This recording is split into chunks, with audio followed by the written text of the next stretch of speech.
Bem, pessoal, a gente vai chegando então na parte final desse capítulo, equilíbrio térmico, na página 257. Né? O equilíbrio térmico, na verdade, a gente vem falando dele já desde o começo, né? A gente cita uma coisa e outra, né? Até que a gente falou a questão de ceder calor de um corpo para o outro, é sempre na intenção de chegar a um equilíbrio térmico, né? O que é o equilíbrio térmico? É os dois corpos que estão em contato ficarem na mesma temperatura. Né? Quando você coloca, por exemplo, o leite frio e o café quente na caneca, né, para você tomar, você não vai, na hora de beber, sentir o leite frio separadamente do café que estava quente. Né? Senão o café queimaria a boca e o leite esfriaria. Na verdade, eles se misturam e chegam a um equilíbrio térmico, ou seja, eles chegam a uma temperatura comum. Ah, mas não fica quente igual estava o café. Por que, que não fica quente igual estava o café, mas também não fica frio igual estava o leite? Porque, na verdade, o café ele cede calor para o leite para poder aquecer o leite, né? E automaticamente o café, por ceder calor, ele fica mais frio, e o leite, por ganhar calor, ele fica mais quente, e chegam a um equilíbrio térmico, ou seja, eles chegam à mesma temperatura. Por isso você toma a bebida de forma uniforme, né, com a mesma temperatura. E aí o autor aí, ele cita, né, a questão do termômetro, né, que é uma enfermeira, uma médica aí colocando um termômetro na criança. Qual que é o sistema de funcionamento, né, do termômetro?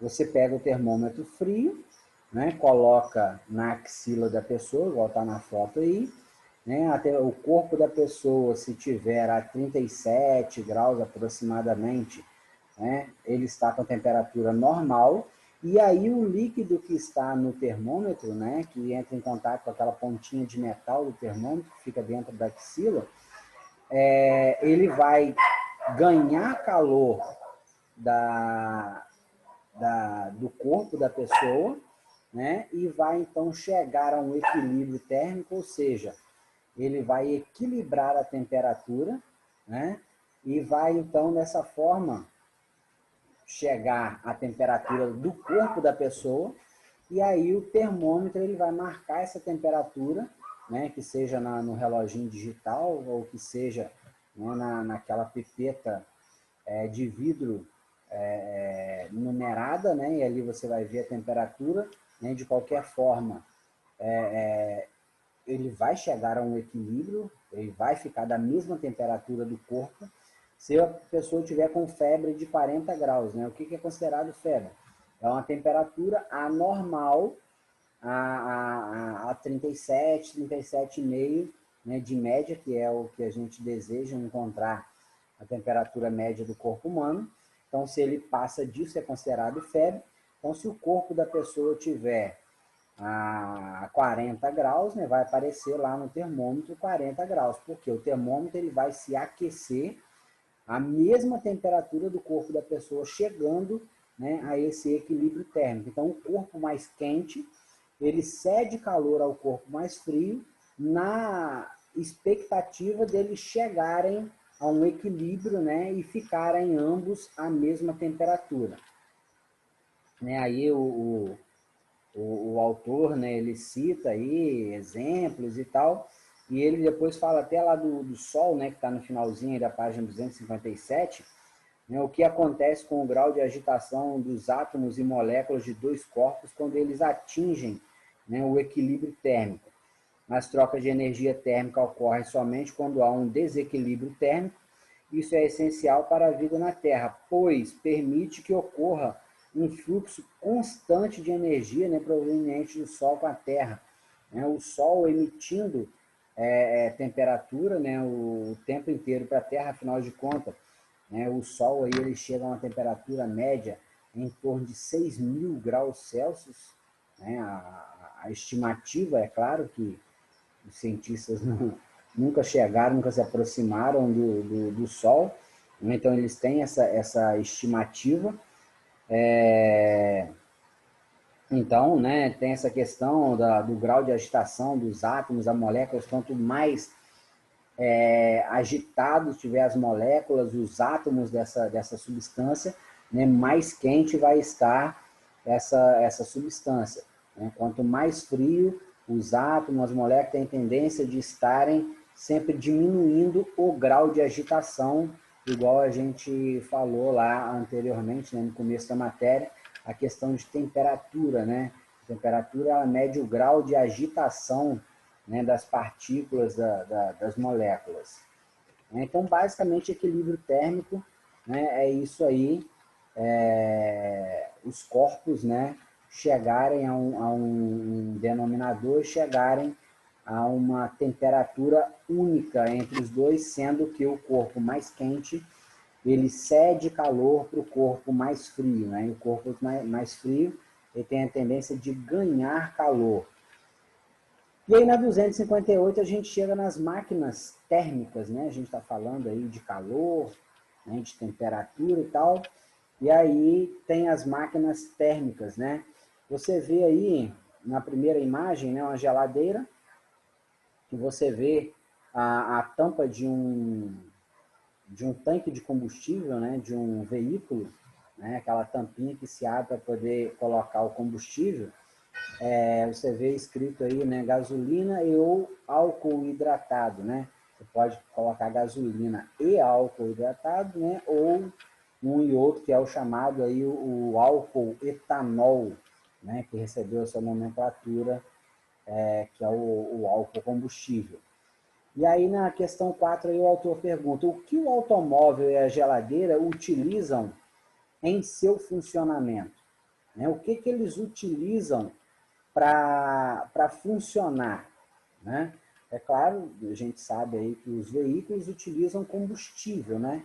Esse combustível pode ser diesel, etanol, né? Gasolina, que são os mais comuns que a gente vê utilizar, ou misturados, são chamados motor dois tempos, você mistura óleo e gasolina, né? E a geladeira aí ela vai utilizar a energia elétrica, né? Para poder converter isso em trabalho. E aí o autor fala assim: embora tenham finalidades diferentes, o automóvel e a geladeira apresentam uma característica semelhante, ou seja, são máquinas térmicas. Apesar de ter uma intenção diferente, né, o carro de se movimentar, de movimentar pessoas e tal, né, girar sobre as rodas, e a geladeira, né, de refrigerar, ou seja, de manter o que está em seu interior, né, frio. E o autor continua: as máquinas térmicas são dispositivos capazes de realizar trabalho útil, transformando a energia térmica em mecânica. No caso do automóvel, por exemplo, a energia térmica é obtida da queima de combustível convertida em energia mecânica, ou seja, o movimento do motor, né, a explosão. E aí tem um esqueminha aí, né, que ele mostra que a máquina, né, que seria aí a máquina em questão, no caso o motor, ele recebe uma fonte quente, né, de entrada, que vai realizar trabalho na horizontal aí, e tem uma fonte fria que é o calor cedido, né, que seria o excedente que é jogado para fora. Como que funciona, né, no caso aí, o motor do carro? Né? Para frente aí na outra página a gente vai estar mostrando aí na página 261, falando dos tipos de máquina térmica, mas basicamente como que funciona os veículos aí. Eles têm lá uma câmara de explosão, onde tem os pistões, né, lá dentro dos cilindros, que a gasolina entra, né, quando você aciona o carro, você gera uma centelha através da vela, né, a bateria que gera energia, e essa centelha gera uma explosão, ou seja, uma queima do combustível lá nos pistões, né, e aí vai ter uma movimentação, né, os pistões movimentam, que vai gerar o movimento de uma engrenagem. Essa engrenagem, né, ela é ela funciona junto de outras engrenagens que tem polias, né, correias, que vão funcionando outras engrenagens para frente até acabar girando, né, a roda do veículo e acabar movimentando esse veículo sobre o solo, né? Então, basicamente né, uma energia química, né, que é o combustível, que ele vai gerar explosão, vai gerar calor, esse calor, né, por isso que fala aí de máquina térmica, esse calor, esse vapor, ele vai gerar a movimentação dos pistões, os pistões movimentam engrenagens através de engrenagens e polias, vai acabar gerando a energia cinética, né, energia mecânica, que vai movimentar as rodas dos veículos e acabar deslocando eles sobre as ruas aí, e o asfalto. Já a geladeira, ela é diferente, né? O que tem a ver a geladeira com isso aí? A geladeira, ela é um dispositivo que, ao invés de aquecer, ela vai refrigerar, né, na intenção de manter frio os alimentos aí dentro, né, e posteriormente a gente também vai falar especificamente dela, né, o sistema de resfriamento e tudo mais, para manter o interior dela aquecido. Então ela utiliza o que? A energia elétrica, né? A energia elétrica é que vai passar pelo sistema de motor dela, de refrigeramento, funciona como um carburador, e aí ele vai gerar lá no interior do congelador, né, o resfriamento. Os modelos antigos, né, que tinha aquele congelador no interior, na parte superior, que ele congelava as resistências e mandava ar frio para todo o interior da geladeira. Por quê? O ar frio, igual a gente falou anteriormente aí, né, ele tem a tendência de descer por ele ser mais denso. Então, o ar quente que está lá embaixo, mais aquecido, né, ele tem a tendência de subir, chega, entra em contato com o congelador e desce novamente, e fica acontecendo ali dentro o processo de convecção. Isso aqueles refrigeradores, né, que tem o congelador, uma porta única e um congelador na parte superior. Esse que a gente está mostrando aí, que é a geladeira duplex, né, nessa foto, ele já tem um funcionamento diferente, que o congelador ele funciona separado, né, que a gente chama a parte de freezer, do restante da geladeira. E esse ar frio ele é injetado das costas da geladeira para frente e se distribui ali dentro aquele ar frio. Mas o princípio dele, né, o começo de tudo, no caso aí, é energia elétrica, né? É a energia elétrica e vai passar pelos motores, né, e vai gerar todo esse processo. Aí no final aí tem a pergunta número 5, né, que cite outro exemplo de máquina térmica, né, que você conhece. Aí você pode citar o ar-condicionado, motores a vapor, locomotiva, né, tem vários outros tipos de máquina térmica aí para ser citado. Na 259 e 260 tem uma parte aí da história, né, o desenvolvimento das máquinas térmicas, como que começou, né, quem foi desenvolvendo, o Thomas Savery, aí fala aí do inglês Thomas Newcomen, depois fala do James Watt, depois ele vai falar do Richard Trevithick, né, e daí por diante até chegar nos dias atuais, né, as máquinas a vapor, as indústrias e tal dos dias atuais. E aí na 261 ele fala aí das tipos de máquina térmica, né? Alguns tipos de máquina térmica a gente vai voltar nos motores, né, e na geladeira aí. As máquinas térmicas estão presentes no nosso cotidiano, embora elas sejam baseadas nos mesmos princípios de funcionamento, cada uma delas apresenta mecanismos diferentes, né? Vamos ver alguns deles aí. O motor a combustão, né, que é o motor do veículo que a gente falou anteriormente aí, tem um esquemazinho dele, mostrando, né, como que funciona. Motores ele fala aí dos automóveis, caminhões, ônibus e tal, né, que são movidos a combustível, o próprio nome combustível, né, que leva a entender combustão, e combustão é queima, né? Combustão, ele faz a gente lembrar a explosão, que é queima. E aí ele fala aí, né, mostrando o esqueminha. A queima do combustível ocorre no interior dos cilindros, né, que pode ter de 3 a 12 cilindros, os veículos aí. A queima do combustível provoca a movimentação dos pistões de cada cilindro, que por sua vez movimentam os virabrequim, né? O que são esses virabrequins? Né? Você vê aí numerado aí os pistões de 1 a 4, né? Então tem aí os cilindros, né, numerados de 1 a 4, tem os pistões aí dentro, que eles vão movimentar sempre no mesmo sentido, né? E esse virabrequim é aquele negócio que tem parte de um eixo e ele movimenta desse tipo aqui, ó, né? Tipo um círculo, que é mais ou menos a gente vê em algumas rodas de desenho animado, de filme, né? O tipo de trem antigamente. Então, né, ele faz esse movimento aqui, e esse movimento, né, no interior, aí ó, vocês veem tem um quadro aí mostrando o virabrequim.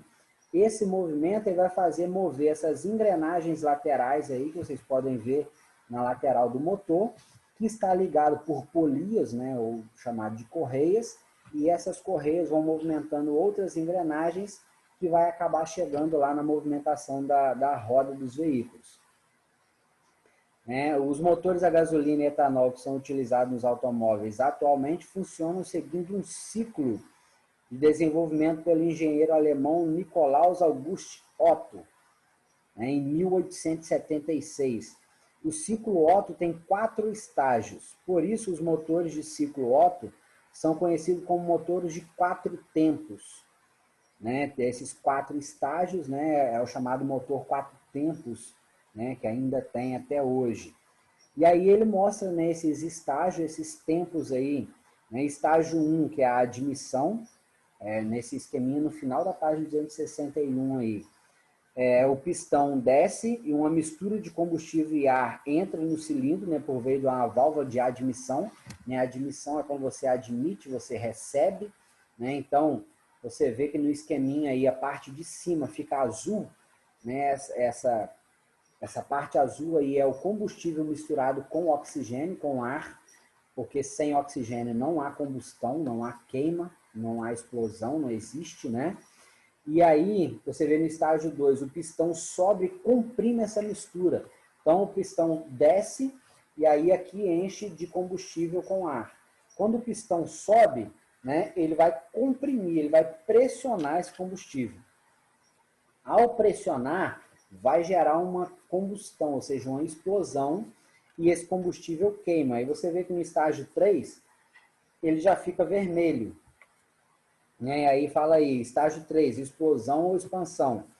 Quando o pistão atinge a compressão máxima, né, uma faísca elétrica produzida pela vela, né, provoca essa explosão de combustão.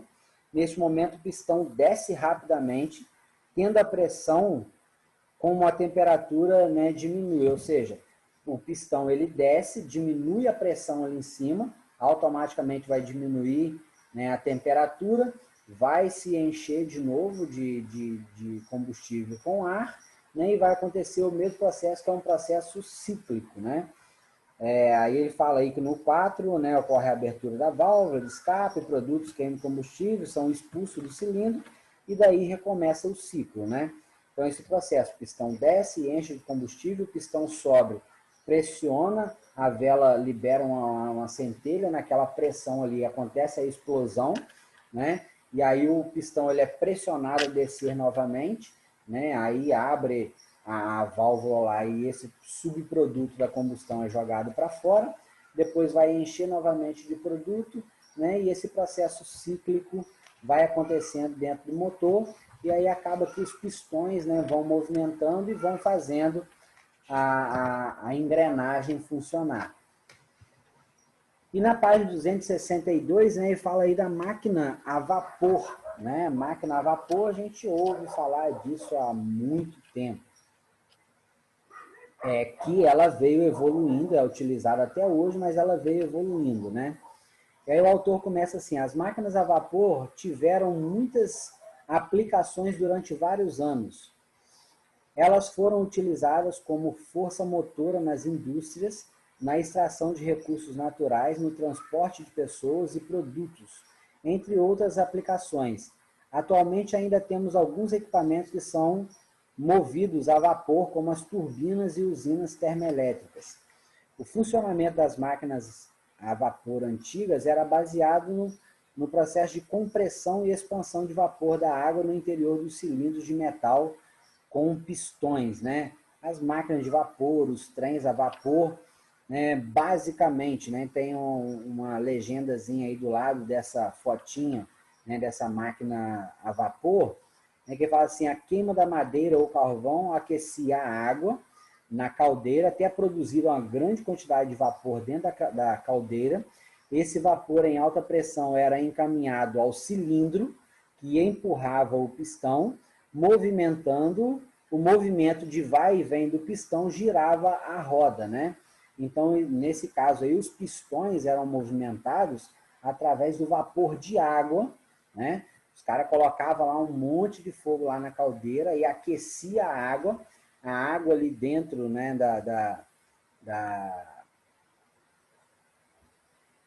do cilindro, né, da onde ficava a água, que tinha que ser reposta o tempo inteiro, tanto que os trens a vapor, ele de tempos em tempos, né, de pedaços em pedaços, tinha uma caixa d'água à beira da estrada, que eles repunham, né, a quantidade de água.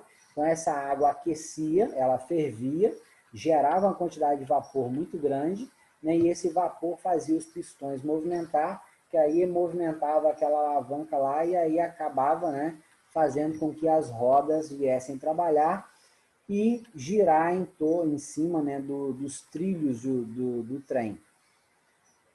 E aí ele continua: já as turbinas a vapor atuais funcionam por meio de hélices e não por pistões. Né? Aí tem um esquema aí que mostra, né, essas usinas, né, termoelétricas que tem hoje em dia.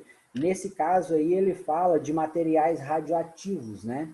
São as usinas, né, termoelétricas que utilizam material radioativo ao invés de utilizar, né, carvão ou madeira, né, que esse material vai acabar gerando uma fissão muito grande que gera calor, né, e esse calor vai acabar passando pelas hélices, né, que tem no sistema. Essa hélice vai girar, né, e vai gerar a movimentação, né, desse produto, né, essa hélice gira em alta velocidade, né, aí o movimento vai acionar os geradores, né, e os geradores vão acabar gerando energia elétrica. E aí essa energia elétrica, né, é distribuída nas residências. Isso aí é um tipo de termoelétrica, né, que é utilizado para produção de energia elétrica hoje em dia, né? E aí abaixo aí o autor pergunta assim: cite desvantagens da geração de energia elétrica por meio das usinas termoelétricas. Se for utilizar a questão da madeira e do carvão, o processo de poluição, né, é a desvantagem. É uma desvantagem bem grande, porque a queima desses produtos geram, né, bastante gás carbônico e poluição, apesar de gerar energia elétrica para nós.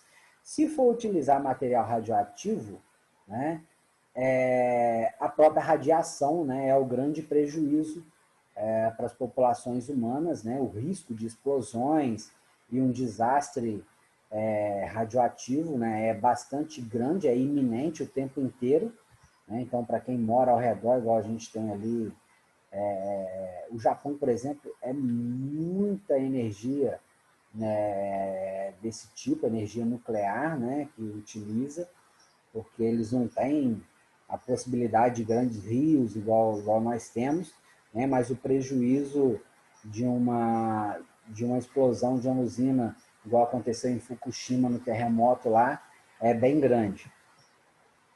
E aí ele pergunta na questão 8 assim também: quando há um aumento de consumo de energia elétrica no Brasil ou ocorre falta de chuva, geralmente as usinas termoelétricas entram em operação.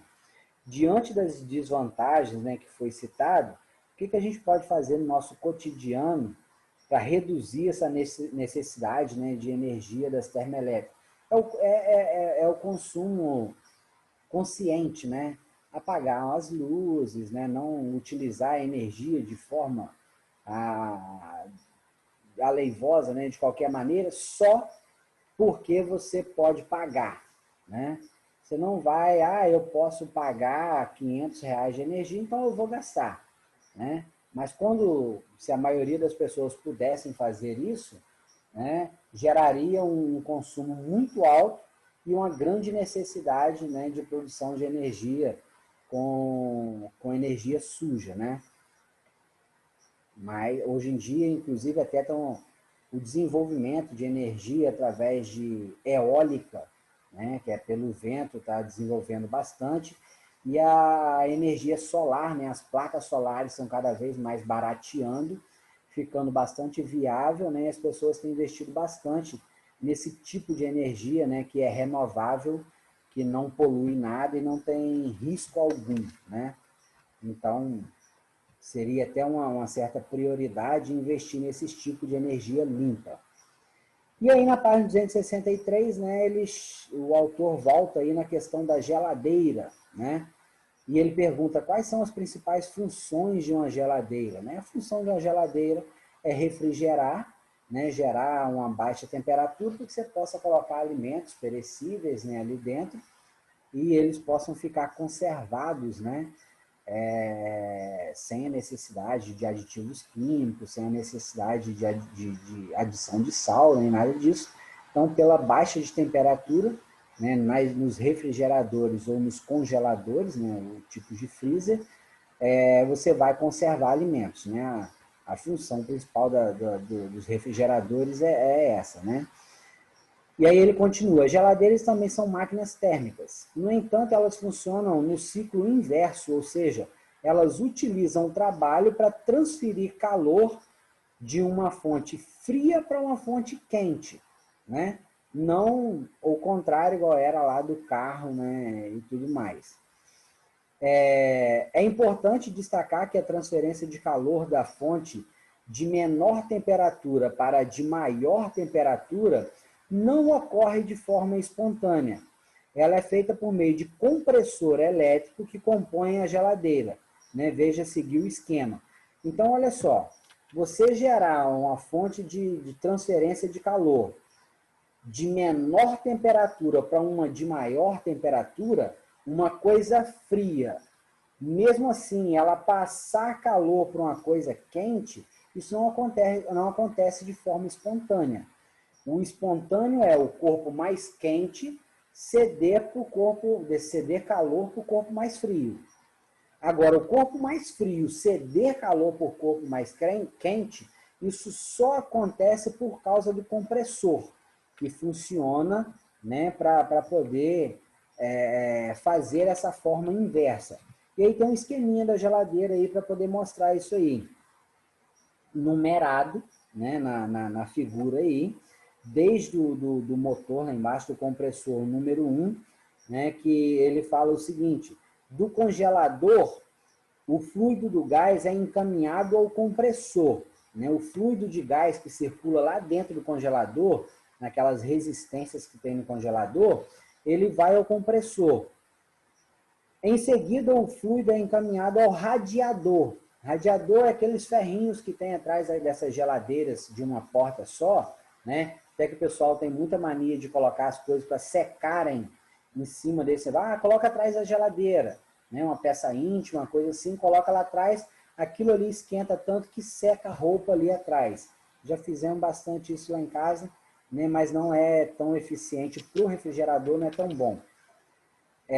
Onde troca calor com o ambiente, né? Esse radiador aí, ele tem a tendência de trocar calor com o ambiente, ele realmente esquentar para poder jogar calor fora. Após o radiador, o fluido vai para uma válvula descompressora, está sinalizado pelo número 3, né, lá na vertical da geladeira, na qual ele aumenta de volume rapidamente, absorvendo o calor do congelador, onde reinicia o ciclo. Né? Então, ele aumenta de volume, né, quando ele chega nessa região da descompressão, e aí ele rouba calor do congelador, né, diminuindo a temperatura dele, ele vai roubar calor da parte interna do refrigerador que por acaso tenha sido gerado dentro da geladeira, né, quando você abre a porta, que entra aquele calor dentro da geladeira, né, esse líquido ele vai roubar esse calor que vai jogar de volta para o compressor para reiniciar o ciclo, ou seja, esse processo ele tem a tendência de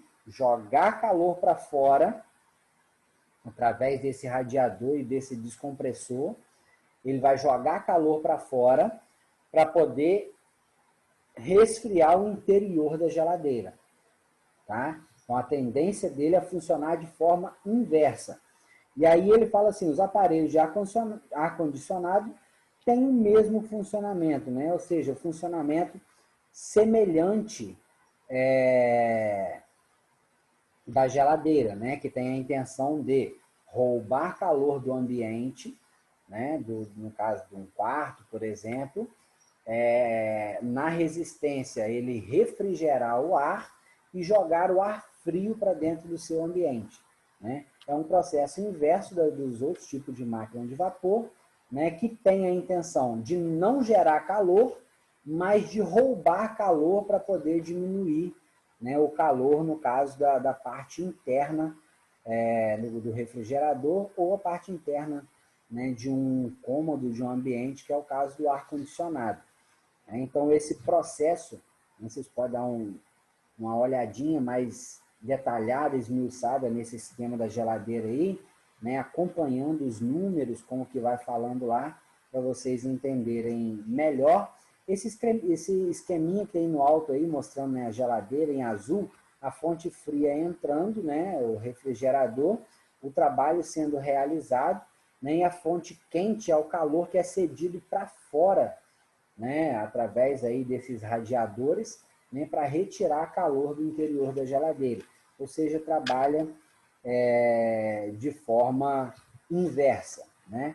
E aí a gente chega, né, ao final do capítulo e vocês vão fazerem aí essas atividades da 266 até a 274, né, para a semana que vem a gente estar corrigindo, né, no dia 9, se eu não me engano, dia 9, na quarta-feira que vem, para a gente estar corrigindo essas atividades aí, ok?